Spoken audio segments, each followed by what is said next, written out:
Hello and welcome to the Tarkus Zone. Thank you for joining me. Today we're playing the game Meet Your Maker, and I'm going to explain how a run loop base works to get the maximum loot out of them.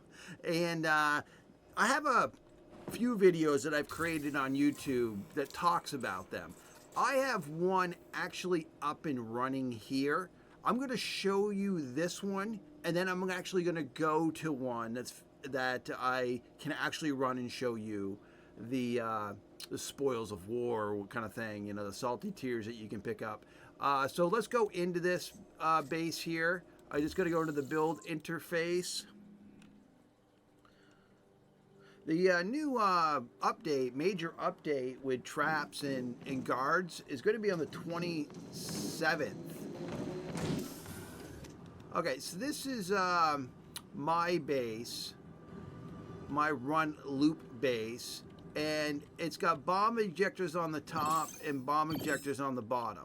Now, if you want to try to maximize, my thoughts would be if you want to try to maximize the destruction and not have to have somebody have to run back in to shoot things, this is the best way to set it up. So we're going to actually test it here. Test it from here.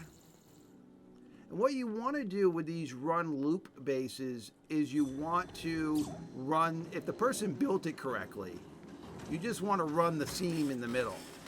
Just run the seam down the middle and then just run up to the area where they have designated would be safe, which I have tried to do here. And then you would go back in here and clean up all the rewards. And you're asking yourself, well, geez, how could this really result in the much coinage? Well, that's a good question. And actually, let's go look at a map that is similar to the one I just showed you that I have currently running.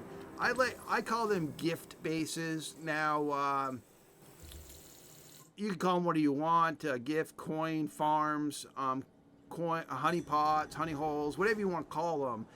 They're gift based, and I always like to keep one running just for people. So this person has this one up. This person calls theirs loop land, run to win, loop. And what it is the reason why there's a loop, and we'll see that in a second how the loop part of it works. So in this one, he's 3 wide. So I run the seam right down on the right side there. Then I go to this square, which is a safe spot for this one. And then what you do is you go and you pick up all the items. Now you'll also notice that I'm getting full experience. Now the experience isn't going to be much on these runs, is because I've done this map quite a few times. Now this is the loop part of the base. The base or the concept is I just go into this cube and die. Now the game, for that one run, I got 70 and 25.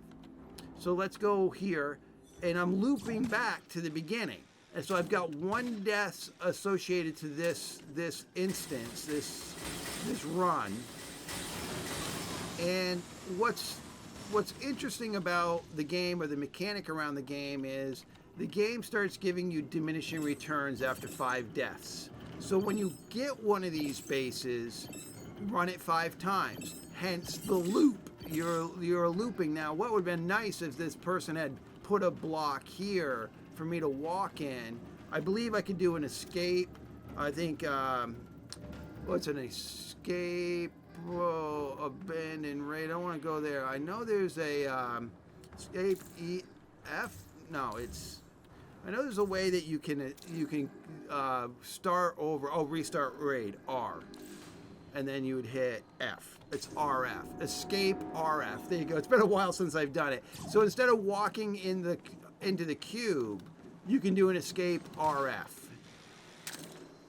But it would have been nice if the person left the cube down there that I could just walk into. But that's not the case. When I do my run loop bases, I like to make sure it's convenient for them to die if that's what they want to do, if they want to continue running it.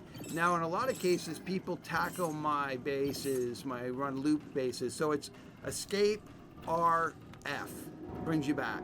So so now, and that counts as a death. So that's going to count as a death to the meter. So I think after this run, we'll just add them up and see where we're at. Okay, see these flamers did not blow up during the run. So that's why I go only 2 wide. So my bases have actually accounted for ease of player participation. I like to go only 2 wide. This way I don't have to deal with having to go and shoot things that didn't explode. All right, so there it is in a nutshell. That's how it works. Now let's just go in this thing and it's gonna tally it up. So I got 406. No, sorry. I've done 406 deaths with this base because every time I want to get tokens, I come into this base to get tokens. I got only 315 tokens, which is kind of light for... I average around 450, 500, basically 100 tokens every death is where I normally average it. So now what I do is I just go and I hit X here and abandon the raid. And I'm going to say, yes, abandon the raid. What's nice about it, and I always give this guy props because I'm milking his base. What's nice about it is and they're also giving you rewards now for doing actual bases. What's nice about it is I can go into that base anytime I want. So now I can, because I abandoned it, I can go into that base anytime I want to reset the base, give it a new instance, and do 5 more deaths. And 5 more deaths, and then leave, abandon, 5 more deaths, leave, abandon. And it does not take long for you to get a few thousand of the yellow tokens doing these type of bases. Now I know, you got your raiders that just want to do it the normal way, but you might be one of those raiders that you just want to go and get your tokens the normal way. There's nothing wrong with that. It's just that if you're in a situation where, I just need a few 100 tokens or over about 1,000 tokens and I don't have, I got dinner on the table, I don't have time, but I want to get the tokens, these bases are always going to be available to you as long as you do not get the Genmat from them. See, that's why I go 2 wide, is because there's always that 1 or 2 times when you run this thing that they don't all blow up. So I go longer and I go 2 wide, and that's how mine runs. So already I've got 150, and that was only 2 deaths. So I think that really sums it up, folks. That's how they run. If you end up getting the Genmat from them, they will be removed out of your lobby. And if you ever want to do a type of base like that, then you just have to wait for another one to pop up in your lobby. For me, I leave that one in my lobby until the game developer removes it, I guess, because anytime I want some quick tokens, I just go into that base. And in those 2 runs, because of the bonuses they're now giving for raiding bases at the end of just participating, I've got 2,000 tokens for those 2 runs that I did. So I'm at 62,000 tokens. And this is where I normally get my tokens because, as you know, if you follow my channel, I'm not much of a raider. I have motor skill issues with my left hand. So I don't typically raid, I like to build.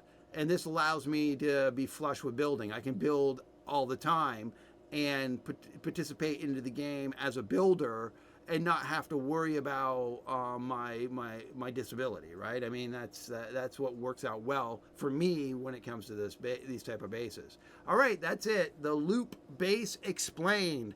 Thank you for joining me, and this has been the Tarkus Zone.